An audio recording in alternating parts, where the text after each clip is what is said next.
What is going on, everyone? In today's e-waste adventure, we are going to turn this old server into a Mac. So let's dig in. So our victim for this experiment is we have a Lenovo ThinkServer TS140. It's got an Intel Xeon in it. It is an E3-1225. It's a Haswell CPU. Currently, it's running Windows 11. It's got some amount of RAM in it. I think 16 gigs, but we'll find that out. I literally just pulled this thing out and booted it. And we are going to attempt to install macOS 26 Tahoe on this. So here on my beautifully vintage monitor, we've got a few more details of this thing. It's a Xeon E3-1225 V3 running at 3.2 gigahertz. It is a quad-core chip. It looks like it is not hyper-threaded. It looks like it's just 4 cores. This is a Haswell Intel Xeon, so fingers crossed. I'm hoping that the performance in this will be comparable to a Trashcan Mac Pro. We're gonna go ahead and shut down this Windows install. Fun fact. This install wasn't even meant for this computer. I just grabbed the first SSD I could find and it happened to have Windows 11, so I just rolled with it. And we are going to do one minor little upgrade on this computer. So we're gonna go ahead and take this bad boy apart. Comes apart pretty easy, just like your mother. We have a rat's nest of SATA cables from the last project I decided to use this thing for, which we will not talk about here because it is cursed. But here we have our 500 gigabyte, whatever the fuck brand this SSD is, just kind of chilling around in here. And we have nothing occupying the PCIe slots except for this Wi-Fi card that I installed in here for some reason. I said minor upgrade, but what I'm going to try to do is I'm going to try to stick a GPU in it. This is a AMD Radeon RX 460.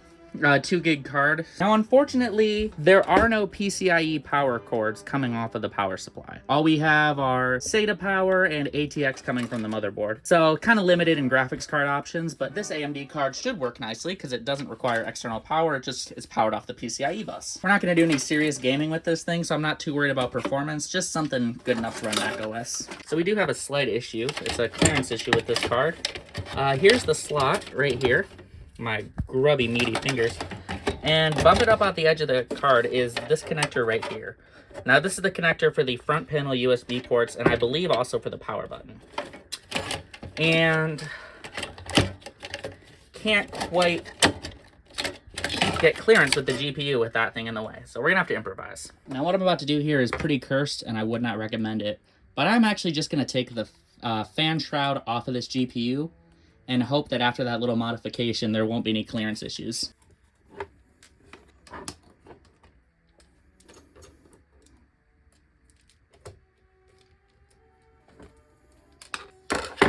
So the fan has been removed from the GPU, and now I think it should fit in quite nicely.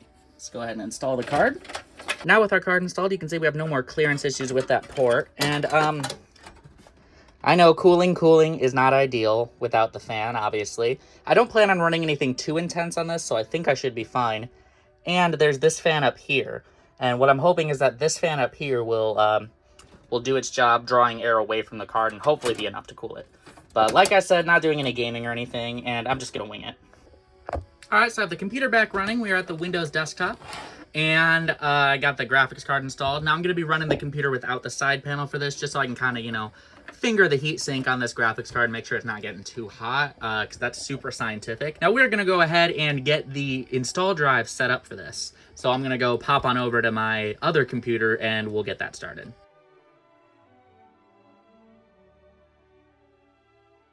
So we're gonna try to make the OpenCore installer. So now I've already gone ahead and downloaded the macOS Tahoe installer and mounted the EFI on my flash drive here that I'm going to use for the installer.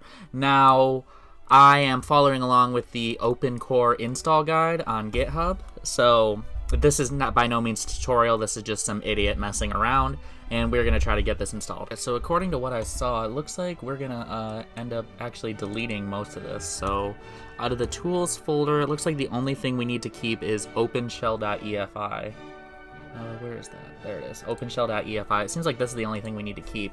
So if I'm right, I can just go ahead and delete the rest of this. And it looks like in the drivers folder, the only files we need are openruntime.efi. So actually, you know what, to make this easier, I'm going to copy the ones that I need onto the desktop. Copy them over and then delete everything and then copy them back. That seems like that's going to be the way.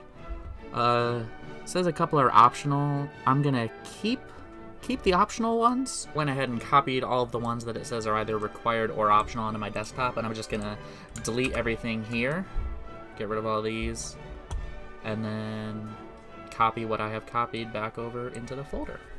Now you can place your necessary firmware drivers into the drivers and text into their respective folders. See gathering files on which files you should be using. So I'm going to go ahead and head to, I guess, gathering files. I've already written down all my hardware, so hopefully this should be easy. I'm going to try to find all the firmware drivers I need, download those, and then we'll cut right ahead, because this is going to get boring if you watch me do all this shit. So I've went ahead and downloaded everything I need, and I'm going to go ahead and copy all my texts that I think I need over, but, you know, we'll see if I need any more. Now we're going to move on to the next part, which is config.plist setup. There we are, Command O, and we'll go boom, boom, boom, oh, boom, open. All right, now what the hell do I have to do now? And Shift R, and point it at the EFI/OpenCore, right? Yep. Perform a clean snapshot. Alright, boom, choose. Where the hell do I copy these again? So, okay, fingers crossed. Hopefully we're done. So I'm gonna go ahead and eject these, and then we'll head on over to the computer and see what's up. So after what was a mind-numbing couple hours, I think I've created the installer. It's on this USB drive. I think I added all the texts I needed, made the config.plist, all that shit. So we're gonna go ahead and plug the USB in and try to install macOS. Yeah, so remember earlier how I was stressing about the power button on this system? Turns out the power button doesn't work. I could have just disconnected that cable and used the graphics card with the fan, because the result's the same. Power button's not working. But we'll quickly go ahead and unplug it and plug it back in, and hopefully we should be able to boot into the installer. Cross our fingers and press enter. Can't tell if it's doing something or not. Configuration requires Vault, but no Vault provided. We've been stuck on this screen for a good couple minutes, so time to Google. I did a little bit of Googling and changed a couple of settings in config.plist, and go ahead and plug her back in and we'll see. So there were a couple strings I had to change. This is per some Reddit post that I found. I changed the string in main security vault. I set that to optional, and I also tried disabling secure boot. So we're gonna go ahead and see. We'll cross your fingers, wish me luck.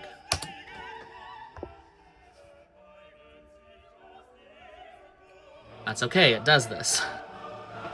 Oh, okay, so we got something we didn't have. We have a boot menu, so.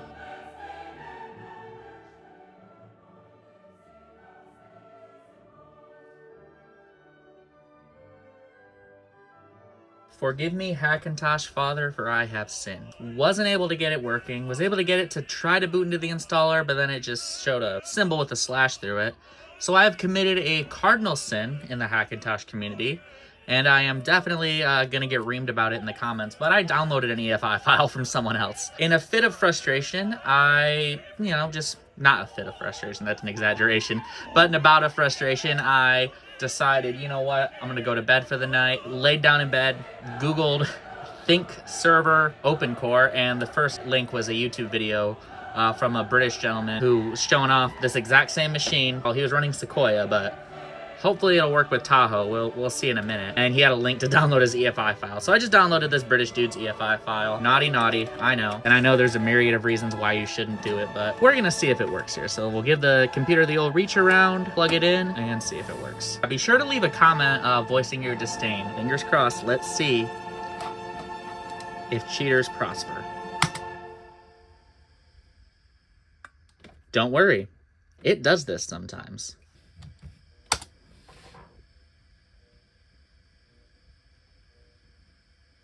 Holy shit, guys. All right, let's do macOS Tahoe. We got an Apple logo. Huge shout out to Core Computing on YouTube, because I stole his EFI folder and I've gotten farther than I could on my own. Womp, womp, womp. Well, I guess that's what I get. But we did get further than we did. So this gives me hope. Now, maybe it's an issue with Tahoe. Maybe I should ditch Tahoe. I'm gonna go down one to Ventura. It is now the next day, and I've given up on macOS 26 Tahoe. So I have macOS 15 point whatever Sequoia on this USB, and we're gonna go ahead and give it a try. Huh. You know what? I'm an idiot. I forgot to copy the EFI folder over. 1 minute. Jump cut. I have copied the EFI folder over. Now we will attempt to install macOS Sequoia. So let's plug her in. And there it is. It's a beauty what happens when you actually do it the right way and copy the EFI folder over. And we have the boot picker. Beautiful, beautiful. Let's cross our fingers and run the macOS Sequoia installer. We've got an Apple logo, which is very nice. Last time it hung when the progress bar was about 1/3 of the way there, so we'll see how far it gets this time. You see the progress bar down there slowly inching forward. Damn it. So we're gonna try a verbose startup this time and see if we can find out where it's hanging.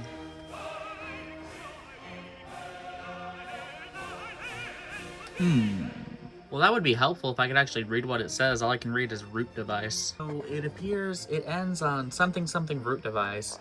But I want to say, given context, it says still waiting for root device. Over here in the troubleshooting guide, the waiting for root device or prohibited sign error, generally seen as USB or SATA error. So it looks like I might have to map the USB ports.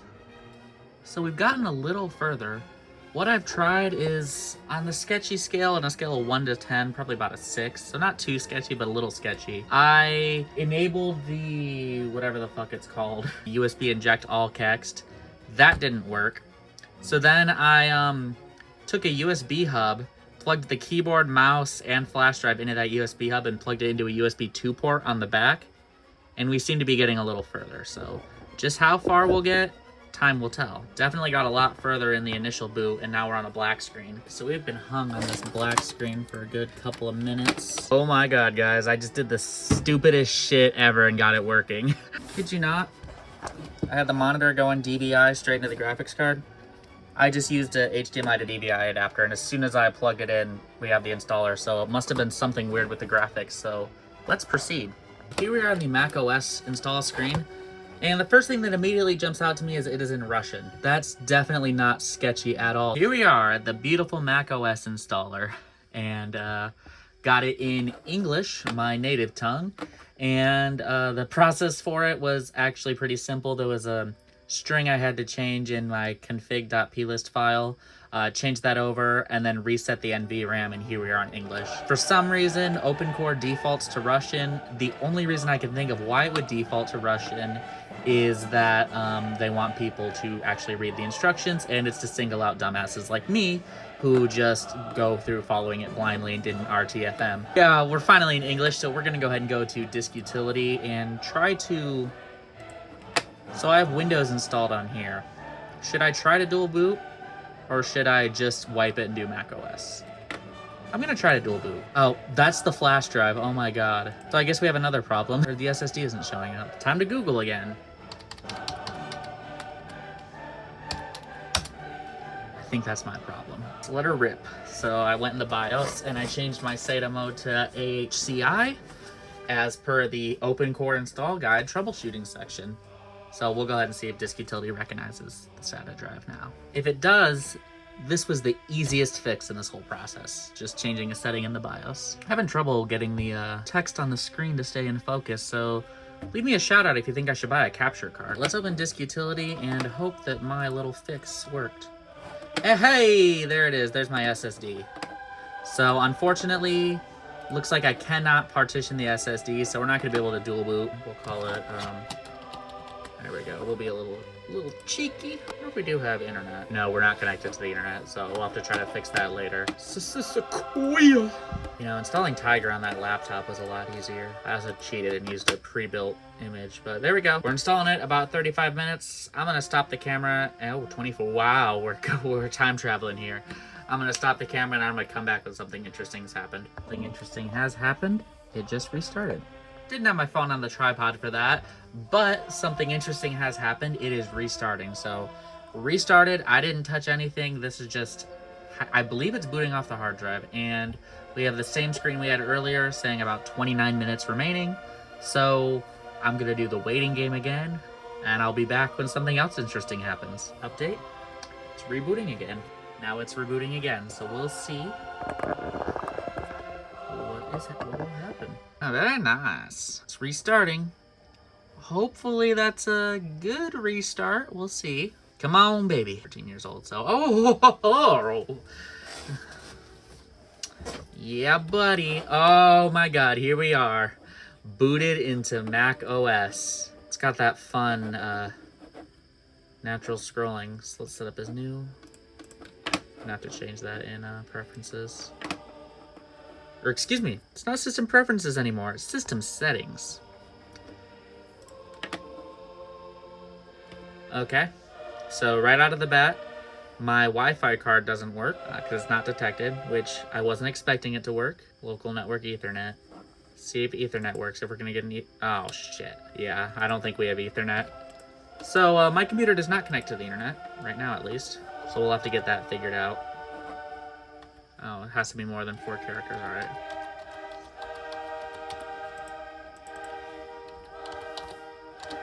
It's definitely not 1, 2, 3, 4, 5, 6, 7, 8, 9. Why? Why would I ever do something so insecure? Also, shout out to Apple for letting you create just a local account and not sign in online without any hacks needed or workarounds or anything, just letting you do it. Shout out to terms and conditions. Yeah, definitely.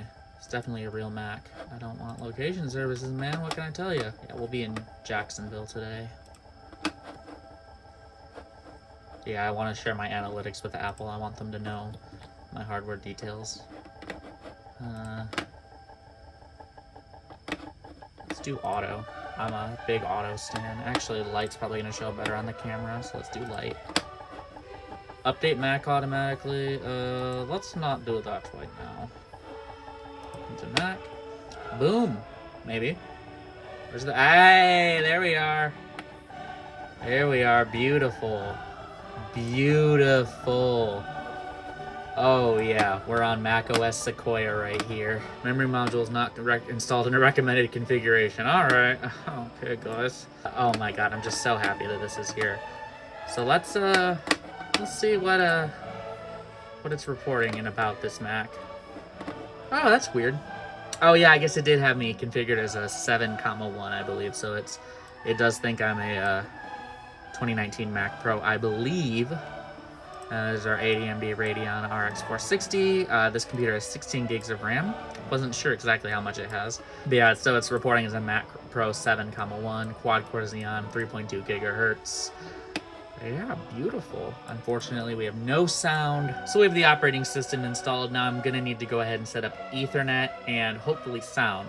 So I'm gonna do that and then I'll get right back and see how we can play around with this bad boy. It is the next day and we're just gonna cap off this video real quick with a few things about this computer. I was able to get the Ethernet working. I had to fix a few kecks. I was able to get that working. I cannot for the life of me get the sound working. I tried a bunch of different IDs, a bunch of different troubleshooting. I could not get the sound working. So that could be remedied in the future with either a USB sound card, USB headphones, or somebody who knows more about what they're doing than me and is able to actually properly fix it. But good news is I did get the Ethernet working, so we are online. So if I just open a new Safari window here and I can just go to Google or why not go to the Apple website? Go to the Apple website, and as you can see, we are online, so that's good. And we're also booted without the flash drive, which is excellent. And I've been playing around with this thing for the past hour and a half or so, and honestly, it is quite snappy, a lot snappier than I thought it would be. And this is purely objective. This is purely, you know, anecdotal, but I think it's a little more responsive on macOS than it was on Windows 11, believe it or not. So overall, I'm pretty satisfied with this experience. Now, a few things. I did download Steam, but I really don't have that many Mac games in my library. The only thing I have is, I was gonna try Slime Rancher, but you know what? This isn't really meant for gaming, and if I wanted to game on this, I would accomplish more under Windows anyway. So I think running games on it is kind of a waste of time, to be honest, because not really what you'd do a machine like this for. Now, I know a lot of people online like to quantify a computer's performance by how many FPS does it get in a game, but that's not how I want to roll in this video, and besides, we are running the graphics card without a fan, so we're just going to set gaming off to the side. Now, I did run a synthetic benchmark. I ran both Geekbench 6 and Geekbench 5, and we'll pull up the results here. Here are the Geekbench 6 scores. We have a single core score of 1094 and a multi-core score of 3127. Take with that what you will. On it, obviously, it's way blown out of the water by something like a Apple Silicon Mac or what have you. And interestingly enough, I did run this same benchmark on this computer under Windows 11. It actually scored slightly higher. So I have the results pulled up. It scored 1142 single core and 3535 multi-core. So not quite sure why it would score higher under Windows 11.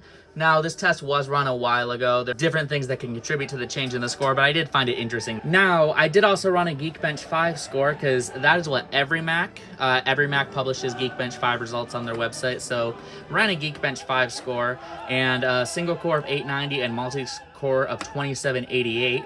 Now, comparing that to a real Mac Core 7,1, the lowest spec 8-core 2019, and obviously what Geekbench reports is that blows this computer out of the water with 1033 single core and 8027 multi-core.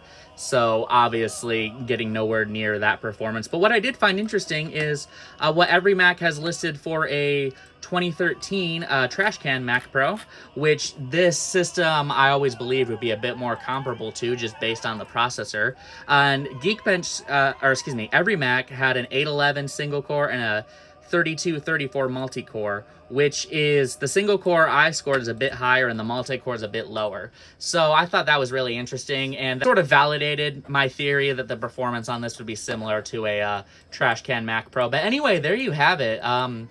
Like I said, this project was really fun, and I definitely learned a lot doing this. Even though I cut some corners, cheated a little, and messed up a lot along the way, I did definitely enjoy this experience, and I would be interested in building another Hackintosh or installing macOS on Insert X computer here. So let me know in the comments if you want to see more of my dumbassery installing macOS, and we can see if I can get better at this in the future. But as for this particular system, not 100% sure what I'm going to do with it.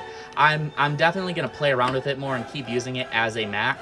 I have two ThinkServers exactly like this, and I'm definitely for sure selling one of them, and I'm probably going to play around with this one on macOS for a bit.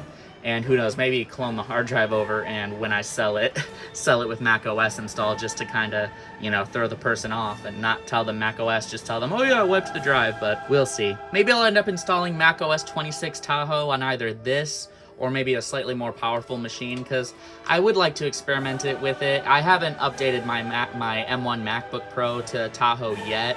I've kind of been holding off until they fix the kinks, but I would definitely think it'd be cool to kind of build a Hackintosh with the last version of macOS that can run on Intel. So anyway, I'm going to call it a wrap for this video. Thank you so much for watching if you've watched this far. Definitely feel free to check out my other videos and leave a comment, like, all that good stuff, and I'll see you in the next one.